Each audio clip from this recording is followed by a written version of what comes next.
இம்சை 35. விக்ராந்த் தேவ் பற்றின அனைத்து விடயங்களையும் ஒன்று விடாமல் விசாரித்து தன்னிடம் கூறும் பொறுப்பை ஒரு ஏஜென்சியிடம் விட்டு வைத்திருக்க, அதிலிருந்து ஒருவன் விக்ராந்தின் அலுவலகத்திற்கு வந்து அவன் அலுவலக அறைக்கதவை தட்டினான். Excuse me sir, may I come in? Yes, come in. உள்ளே வந்தவன், சார் நீங்க கேட்ட டீடைல்ஸ் என்று தன்னுடைய கையில் இருந்த கோப்பை அவனிடம் நீட்ட, அதை வாங்கி ஒவ்வொரு தாளாக புரட்டி பார்த்தவனுக்கு அதில் இருந்த ஒரு பெண்ணின் புகைப்படம் கண்ணில் பட்டது. விழிகள் விரிய ஆருத்ராவின் நிழல் படத்தை பார்த்தவனுக்கு, இவள எங்கேயோ பார்த்திருக்கோமே என்ற சிந்தனை மேலிட்டது. இந்த பொண்ணு யாரு என்று விக்ராந்த் வினவ, இவங்கதான் மிஸ் ஆருத்ரா, தேவ் ஆரவோட ஒரே தங்கச்சி என்று வந்தவன் கூற, விக்ராந்தின் விழிகளோ மீண்டும் விரிந்தன. என்ன, தேவுக்கு தங்கச்சி இருக்காளா என்று அதிர்ச்சி மாறாமல் கேட்க, ஆமா சார், அவங்க சுவிட்சர்லாந்துல MBA படிக்கிறாங்க. பேச்சுலர் டிகிரி சென்னையில 1 இயர் மட்டும் படிச்சவங்க செகண்ட் இயரே சுவிட்சர்லாந்துல ஜாயின் பண்ணிட்டாங்க என்று கூறினான். விக்ராந்த் அவன் புருவங்கள் எடுங்க யோசித்தவன், எவ்வளவோ முயன்றும் அவனால் எதையும் நினைவில் கொண்டு வர முடியவில்லை. சரி, இந்த பொண்ண பத்தி உனக்கு தெரிஞ்ச எல்லாத்தையும் சொல்லு என்றதும், சுவிட்சர்லாந்தில் அவள் வசிக்கும் வில்லா இருக்கும் இடம் தொடக்கம் அவள் படிக்கும் கல்லூரி வரை தனக்கு தெரிந்த அனைத்தையும் கூறி முடித்து அவன் அமைதியாக நிற்க, சரி, உன்னால இன்னும் அவளை பத்தி என்னென்ன டீடைல்ஸ் விசாரிக்க முடியுமோ எல்லாத்தையும் விசாரிச்சு சொல்லு. ஈவன் அவள் பர்சனல் விஷயமும் எனக்கு தெரிஞ்சாகணும் என்றான். சரி என்று தலையசித்துவிட்டு அவனிடம் கட்டுக்கட்டாக பணத்தை வாங்கி கொண்டவன், சரிங்க சார், எவ்வளவு சீக்கிரம் முடியுமோ அவ்வளவு சீக்கிரம் அவங்கள பத்தி விசாரிச்சு சொல்றேன் என்றவன் அங்கிருந்து கிளம்பிவிட, ஆருத்ராவை வைத்து தனது அடுத்த திட்டத்தை வகுத்து விட்டான் விக்ராந்த். அடுத்த நிமிடமே தன் தந்தைக்கு அழைத்து பேசியவன், இருக்கும் அலுவலக வேலைகள் அனைத்தையும் சிறிது நாட்கள் மட்டும் அவரை பார்க்கும்படி கூறிவிட்டு, ஏதாவது முக்கியமான விடயமாக இருந்தால் மட்டும் தன்னை அழைக்குமாறு கூறியவன் அப்போதே கிளம்பியிருந்தான் ஏர்போர்ட்டிற்கு. தேவ் சுவிட்சர்லாந்தில் இருந்து வருவதற்கும் இப்பொழுது விக்ராந்த் அங்கு செல்ல முடிவெடுத்து கிளம்புவதற்கும் சரியாக இருந்தது. போகும் வழியெங்கும் ஆருத்ராவை இதற்கு முன் எங்கோ பார்த்தது போன்று தோன்றிக் கொண்டே இருக்க, ஆனால் எங்கு என்றுதான் அவனால் நினைவுபடுத்த முடியவில்லை. என்னவா இருந்தா என்ன, தேவ பழிவாங்க இவ ஒரு ஆயுதம், அவ்வளவுதான் என்ற எண்ணமே அவன் மனம் முழுவதும் நிறைந்திருக்க, ஆருத்ராவை தேடிச் சென்றான் விக்ராந்த். மாலை 4:30 மணி அளவில் சென்னை ஏர்போர்ட் வந்து அடைந்தனர் தேவ் மற்றும் தேஜு. உடனே அங்கிருந்து வீட்டிற்கு வந்தவர்கள், மாம், டாட் என்று அழைத்தபடியே உள்ளே வர, ஆரவ், மித்ரா எங்க இருக்கீங்க என்று கேட்டவர்களுக்கு எந்த பதிலும் வராமல் போகவே, வீட்டில் யாரும் இல்லை என்றதும் சந்தேகம் மேலும் வலுக்க ஆரம்பித்தது இருவருக்கும். மனம் முழுவதும் பார்வதி அம்மாவிற்குத்தான் ஏதோ ஆகிவிட்டதோ என்ற பயமே சூழ்ந்திருந்தது. பதற்றமான குரலில், அம்மாவுக்கு ஏற்கனவே ஹார்ட் அட்டாக் வந்தது, ஒருவேளை அவங்களுக்கு தான் மறுபடியும் உடம்பு முடியலையோ என்றான் தேவ். எனக்கும் அதுதான் தேவ் பயமா இருக்கு. வீட்டை சுத்தம் செய்து கொண்டிருந்த வேலைக்கார பெண்மணிக்கு இவர்கள் குரல் கேட்கவே அவர்களிடம் வந்தவள், வீட்ல யாரும் இல்லைங்கய்யா என்று கூற, ஏன், எல்லாரும் எங்க போயிட்டாங்க என்றான் தேவ். அது அது வந்து என்று சற்றே தயங்கியவள், மித்ரா அம்மாவுக்கு ஆக்சிடென்ட்னு சொன்னாங்க, அவங்கள பாத்துக்கத்தான் எல்லாரும் ஹாஸ்பிட்டல் போயிருக்காங்க என்று அப்பெண்மணி பட்டென்று விடயத்தை போட்டுடைக்க, தேஜுவிற்கு ஒரு நிமிடம் இதயம் நின்று துடித்தது. தேவ் கூட இதை சற்றும் எதிர்பார்த்திருக்கவில்லை. அதில் பதற்றமானவன், எந்த ஹாஸ்பிட்டல்னு தெரியுமா என கேட்க, இல்லைங்கய்யா, எனக்கு அது பத்தி எல்லாம் எதுவும் தெரியாது. சரி, நீங்க போய் வேலைய பாருங்க என்றவன் தேஜுவை திரும்பி பார்க்க, அவளோ பேச்சற்றவளாக சுவரை வெறித்தபடி அப்படியே நின்றுவிட்டாள். ஹேய் தேஜு, ஒன்னு இல்லடி, மித்ராவுக்கு ஒன்னும் ஆகியிருக்காது, நீ பயப்படாத என்று அவன் பேசிக்கொண்டே போக, அவள் காதில் எதுவும் விழுந்ததாக தெரியவில்லை. இமைக்கூட சிமிட்டாமல் சுவரை வெறித்தபடி நின்றவள் தோளை பிடித்து உலுக்கியவன், தேஜு, ஏன் இப்படி நிக்கிற? ஹேய் தேஜு, என பாருடி என்றவனை நிமிர்ந்து பார்த்தவள் அவன் மார் மீது சாய்ந்து ஓவென கதறிவிட்டாள். தேவ், தேவ், மித்ராவுக்கு ஒன்னும் ஆகியிருக்காதுல்ல என்று பதறியபடி அவள் உடல் எல்லாம் நடுங்க கேட்டவளை பார்த்தவனுக்கு என்ன சொல்லி ஆறுதல் படுத்துவது என்றே தெரியவில்லை. ஒண்ணும் இல்லடி, எதுவும் ஆகியிருக்காது. இரு, இப்பவே ஆரவுக்கு போன் பண்ணி கேக்குறேன். நீ ஃபர்ஸ்ட் பயப்படாம இரு என்றவன் ஆரவிற்கு அழைப்பை விடுத்தான். தன் அண்ணன் தான் மீண்டும் அழைக்கிறார் என்பதை பார்த்த ஆரவ், அவர் மீண்டும் மித்ராவிடம் பேச வேண்டும் என்று கேட்டுவிட்டால் இம்முறை என்ன சொல்லி சமாளிப்பது என்று திணறியபடி நின்றான். எப்படியோ தன்னை நிதானப்படுத்திக் கொண்டு அழைப்பை ஏற்றி காதில் வைத்தவன், ஹலோ, சொல்லுங்கண்ணா. டேய் ஆரவ், இப்ப நீ எங்க இருக்க என கேட்க, நான் இப்ப வெளியில இருக்கேன்னா, ஃப்ரெண்ட்ஸ் கூட வெளியில வந்தேன் என்றவன் பதிலில் அளவில்லாத கோபம் கொண்டவன், உனக்கு எவ்வளவு தைரியம் இருந்தா நீ என்கிட்ட பொய் சொல்லுவ? எப்போ இருந்தடா என்கிட்ட பொய் சொல்ல ஆரம்பிச்ச? இப்போ நான் நம்ம வீட்ல தான் இருக்கேன். ஒழுங்கா என்ன ஹாஸ்பிட்டல்னு சொல்லிடு, எனக்கு எல்லாம் தெரியும் என்றதும் ஆரவுக்கு ஒரு நிமிடம் தூக்கி வாரி போட்டது. இவர்கள் எப்போது வந்தார்கள் என்ற அதிர்ச்சி மேலிட, சாரிண்ணா, அது வந்து நீங்க என்று இழுக்கும் போதே பொறுமை அற்றவனாக அவனிடம் கத்தியவன், உன்னோட சாரி எல்லாம் இப்ப எனக்கு தேவையில்ல ஆரவ், உன்னை அப்புறமா கவனிச்சுக்கிறேன். ஃபர்ஸ்ட் எந்த ஹாஸ்பிட்டல்ல மித்ராவை சேர்த்திருக்கீங்கன்னு சொல்லு என்று கேட்க, மித்ராவை சேர்த்திருக்கும் மருத்துவமனையின் பெயரை ஆரவ் உரைத்த மறுநொடி அழைப்பை துண்டித்தான் தேவ். தேஜுவை சமாதானம் செய்தபடி காருக்கு அழைத்துச் சென்றவன் அடுத்த 1 மணி நேரத்தில் மருத்துவமனை வாசலுக்கு வந்து அடைந்தான். உள்ளே நுழைந்தவர்கள் ஆரவுக்கு அழைப்பு விடுத்து மித்ரா இருக்கும் அறையை பற்றி விசாரித்தபடியே அவன் இருக்கும் இடத்தை வந்து அடைந்ததும் அழுதபடியே தேஜு மித்ராவை பார்க்க உள்ளே சென்றுவிட, தேவ் ஆரவை முறைத்தவாறே நின்றிருந்தான்.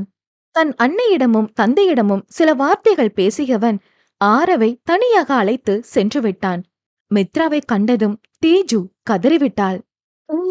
என்னடி ஆச்சு, ஏன் இப்படி கிடக்குற என்று கண்ணீர் சிந்த, எனக்கு ஒன்னும் இல்ல தேஜு, நீ பயப்படாத என்று மெல்லிய குரலில் பதில் சொன்னாள் மித்ரா. இவர்கள் இருவரும் பேசியபடி இருக்க, தேவ் ஆரவை தனியாக அழைத்து சென்றவன் என்ன நடந்தது என்று விசாரிக்க நடந்த அனைத்தையும் கூறி முடித்தான் ஆரவ். அந்த கார் நம்பர் எதுவும் பாத்தியா என தேவ் கேட்க, இல்லண்ணா, நான் பார்க்கல என்றதும், சரி விடு, பாத்துக்கலாம் என்றவன் தன் தாய் தந்தையிடம் சென்று விட்டான். அங்கிருந்த அனைவருக்கும் மித்ராவை கவனித்தபடியே நேரம் போக, இங்கு சுவிட்சர்லாந்து வந்தடைந்த விக்ராந்தோ நேராக ஆருத்ராவின் வில்லாவிற்குத்தான் வந்திருந்தான். என்ன சொல்லி தன்னை அறிமுகம் செய்து கொள்வது என்று சிந்தித்தபடியே நின்றிருந்தவன், ஏதாவது சொல்லிக் கொள்ளலாம் என்று எண்ணியபடியே அவளின் வீட்டு காலிங் பெல்லை அழுத்தியதும் சிறிது நேரத்தில் வந்து கதவை திறந்த ஆருத்ராவிற்கு அதிர்ச்சி. அவனை இங்கு சற்றும் எதிர்பாராதவள், இவன் இவன் எப்படி இங்கே என்று எண்ணியவளுக்கு மனம் முழுவதும் சில்லிட்டு போக, மகிழ்ச்சி, குழப்பம், அதிர்ச்சி என பல வகையான உணர்வுகளை முகத்தில் படரவிட்டபடி நின்றிருந்தாள் ஆருத்ரா. இம்சை 36.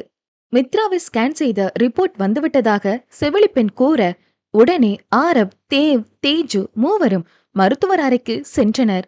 கதவை தட்டும் சத்தம் கேட்டதும், எஸ் கமின் என்று மருத்துவர் கூற, உள்ளே நுழைந்த மூவர் முகத்திலும் என்ன கூறப் போகிறாரோ என்ற அச்சம் சூழ்ந்திருந்தது. தவறாக எதுவும் கூறிவிடக் கூடாது என்று இறைவனை பிரார்த்தித்தபடியே மருத்துவர் முன்பு வந்து நிற்க, பிளீஸ் டேக் யோர் சீட் என்று கூறிவிட்டு மித்ராவின் ஸ்கேன் ரிப்போர்ட்டை புரட்டி பார்த்தவர், அவங்க தலையில அடிபட்டதால அவங்களுக்கு குரோனிக்கல் சப்டியூரல் ஹெமட்டோமா இருக்கு. அதாவது அவங்க மண்டை ஓட்டுக்கும் மூளைக்கும் இடையில இருக்கும் நரம்பு கிழிஞ்சு ரத்தம் வந்திருக்கு என்றதும் மூவரின் முகத்திலும் அதிர்ச்சி. என்ன டாக்டர் சொல்றீங்க என்று பதறினான் ஆரவ். இதுக்கு ஏதாவது ஆபரேஷன் பண்ண வேண்டியது இருக்குமா? பண்ணணும்னா உடனே ஏற்பாடு பண்ணுங்க டாக்டர், எவ்வளவு பணம் செலவானாலும் பரவாயில்ல என்றான் தேவ். இல்ல மிஸ்டர், இதுவே பெரிய அளவுல நடந்திருந்தாதான் ஆபரேஷன் அளவுக்கு போக வேண்டியதா இருந்திருக்கும். இது சும்மா மில்லிமீட்டர் அளவுக்கு தான் ஆகியிருக்கு. சோ 6 மாசத்துக்குள்ள அதுவே சரியாகிடும். இதுவரைக்கும் இந்த மாதிரி பேஷண்ட் 90% பேருக்கு தானாவே சரியாகியிருக்கு என்றதும் சற்று நிம்மதியாக இருந்தது மூவருக்கும். இருந்தாலும் தேஜு மனம் மட்டும் முழுதாக சமாதானம் அடையவில்லை. டாக்டர், வேற எதுவும் பிரச்சனை இல்லையே என்று அவள் மீண்டும் கேட்க, நீங்க நினைக்கிற அளவுக்கு பெரிய பிரச்சனை இல்லைனாலும் சின்ன சின்ன பிரச்சனைகள் இருக்கத்தான் செய்யும்.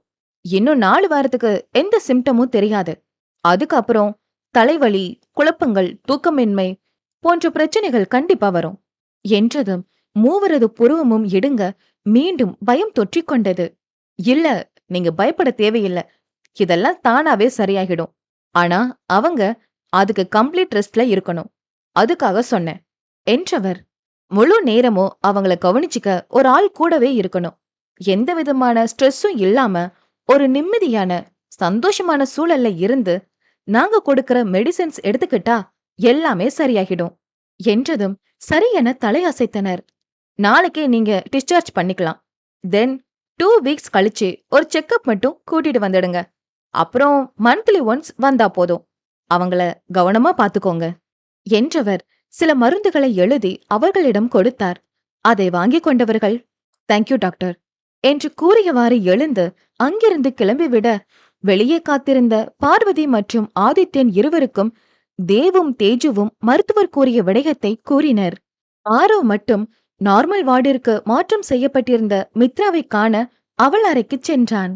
இங்கு விக்ராந்த் ஆருத்ராவின் வீட்டின் காலிங் பெல்லை அழுத்தியதும் சிறிது நேரத்தில் வந்த ஆருத்ரா கதவை திறக்க, விக்ராந்த் அங்கு நிற்பான் என்று சற்றும் எதிர்பாராதவளோ அவனை கண்டதும் பல உணர்வுகளை முகத்தில் காட்டிட, அவளை புரியாத பார்வை பார்த்தான் விக்ராந்த். பிறகு ஹாய் ஐ எம் என்று அவன் ஆரம்பிக்க, விக்ராந்த் என்று அவள் கூறி முடித்தாள். இப்போது குழப்பமும் அதிர்ச்சியும் அடைவது இவனுடைய முறையாயிற்று. உங்களுக்கு எப்படி என்னோட பெயர் தெரியும்? ஆம், அது நீங்க சென்னையில ஒரு பெரிய பிசினஸ்மேன் இல்லையா, அதனால தெரியும் என்று கூறி சமாளித்தவள், நீங்க எப்படி இங்க என்று கேட்க, நான் ஒரு பிசினஸ் சம்பந்தமா இங்க வந்தேன். இங்கதான் பக்கத்துல ஒரு வில்லாவுல தங்கியிருக்கேன். என்னோட எம்ப்ளாயி ஒருத்தர் இங்க ஒரு இந்திய, அதுவும் தமிழ் பொண்ணு இருக்கிறதா சொன்னாங்க. அதான் ஜஸ்ட் ஒரு இன்ட்ரோ கொடுத்துட்டு பார்த்துட்டு போலாமேன்னு வந்தேன் என்றான். ஓ, சரி சரி, உள்ள வாங்களேன் என்று அவள் அழைத்ததும், யா ஷூர் என்றவன் அவள் பின்னாலே செல்ல, அவன் அவளது வீட்டினை ஒரு முறை முழுவதுமாக நோட்டமிட்டுக் கொண்டிருக்கும் போதே அவள் சட்டென திரும்பிவிட, நல்ல பிள்ளை போல நின்று கொண்டான் அவன். என்ன குடிப்பீங்க? டீ, காஃபி, எனிதிங் எல்ஸ் என்று கேட்டவளிடம், காஃபி என்றான் புன்னகைத்தவாறே. அவன் புன்னகையில் ஒரு நிமிடம் மதிமயங்கி நின்றவள் சட்டென தன்னை சுதாரித்துக் கொண்டு, நீ நீங்க உட்காருங்க, நான் காஃபி போட்டு எடுத்துட்டு வரேன் என்றவள் சமையலறை சென்றதும் துள்ளி குதித்தாள். ஆனால் சற்று நேரத்தில் அவள் துள்ளல் எல்லாம் நின்று போக, அவர்கிட்ட அப்பவே ஒரு பொண்ணு ப்ரொபோஸ் பண்ணினாளே, இவரும் அக்செப்ட் பண்ற மாதிரி தானே நின்னுகிட்டு இருந்தாரு. அப்படின்னா என் நேரம் எப்படியும் 2 பேருக்கும் கல்யாணம் நடந்திருக்கணும் என்று எண்ணியவளுக்கு ஏனோ மனம் வலித்தது.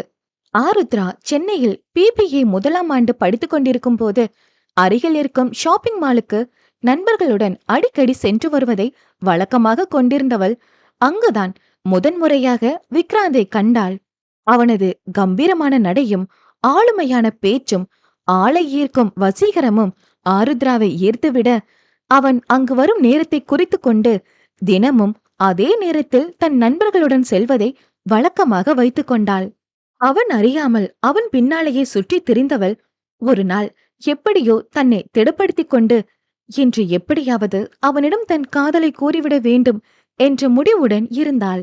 அவனை கண்டதும் தைரியத்தை வரவழைத்துக் கொண்டவள் அவனிடம் தன் காதலை சொல்ல நெருங்கும் போது, எங்கிருந்தோ வந்த பெண் ஒருத்தி பல நாள் பழகியவள் போல விக்ராந்தை சட்டென அணைத்தவள், I love you Vikra, I love you so much என்றவள் அவன் கன்னத்தில் முத்தம் ஒன்றையும் பதித்து விட்டாள். இதனை கண்ட ஆருத்ராவின் மனமோ சுக்கு நூறாக உடைந்து போனது.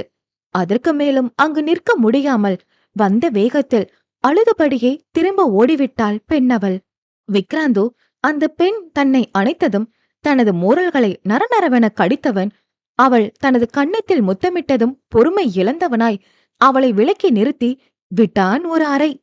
காதில் கொயிங் என்ற சத்தத்தோடு அவன் அறைந்த தன் ஒரு பக்க கன்னத்தை பற்றியவாறு அவனை ஏறிட்டு பார்க்க விழிகள் தானாக கலங்கிவிட்டது. எவ்வளவு தைரியம் இருந்தா ஏன் பெர்மிஷன் இல்லாம என்னையே கட்டிப்பிடிப்ப ஏதோ ஃப்ரெண்டோட தங்கச்சி ஆச்சேன்னு இதோட விடுறேன். இல்ல என்று தன் ஒற்றை விரலை உயர்த்தி மிரட்டியவனே ஏதோ ஒரு தைரியத்தில், என்னவோ பெரிய உத்தம மாதிரி பேசுற, நீயே ஊரா சொத்தா அடிச்சு பிடுங்குறவன் தானே என்றவளை அனல் கக்கும் விழிகளோடு நோக்கியவன், அது என்னோட பிசினஸ். பிசினஸ்ல இதெல்லாம் சாதாரணம். அதுக்காக நான் ஒன்னும் பொம்பள பொறுக்கி கிடையாது. நீ வந்து கட்டிப்பிடிச்சதும் உன் பின்னாடியே வர்றதுக்கு. பொண்ணுங்க விஷயத்துல எனக்குன்னு சில பிரின்சிபல்ஸ் இருக்கு என்றவன் மீண்டும் மற்றொரு கன்னத்தில் பொலீரென்று அறைந்தவன், இது என் கன்னத்துல கிஸ் பண்ணினதுக்கு. இனி என்கிட்ட நெருங்குற தைரியம் கூட உனக்கு வரக்கூடாது என்றுவிட்டு கிளம்பிவிட்டான். ஆருத்ரா தனது வீட்டினர் முன்னிலையில் தன் சோகத்தை மறைக்க அரும்பாடு பட்டவள், எங்கு விக்ராந்தை மீண்டும் சந்திக்க நேரிட்டால் முழுதாக உடைந்து விடுவோமோ என்றெண்ணினாள். ஒரு சில நாட்களுக்குப் பிறகு ஏதேதோ பொய் கூறி எப்படியோ வீட்டில் இருக்கும் அனைவரிடமும் சுவிட்சர்லாந்தில் படிக்க அனுமதி வாங்கியவள் இங்கு வந்து 3 வருடம் முடிந்து இதோ 4வது வருடமாக தனது படிப்பை தொடர்ந்து கொண்டிருக்கிறாள். அவன் அறியாது போனால் என்ன, என் காதல் உண்மையானதுதானே என்று எண்ணியவள் பழைய நினைவில் மூழ்கிப் போனாள். இந்தியாவிற்கு சென்றால் எங்கு இவனை மீண்டும் பார்த்துவிடக் கூடுமோ என்ற அச்சத்தினாலேயே தன் வீட்டிற்கு போவதை கூட தவிர்த்தாள். தற்சமயம் விதிவசத்தால் தன் கண்முன் வந்து நிற்கும் தன் காதலனை கண்டதும் அனைத்தையும் மறந்து அவனை அணைக்க முயன்ற தனது கரங்களை சிரமப்பட்டு அடக்கியவள் முடிந்தவரை இயல்பாக தன்னை காட்டிக்கொள்ள முயன்று அதில் வெற்றியும் கண்டாள். ஆனால் விக்ராந்த் ஒன்றும் சாதாரண ஆள் இல்லையே.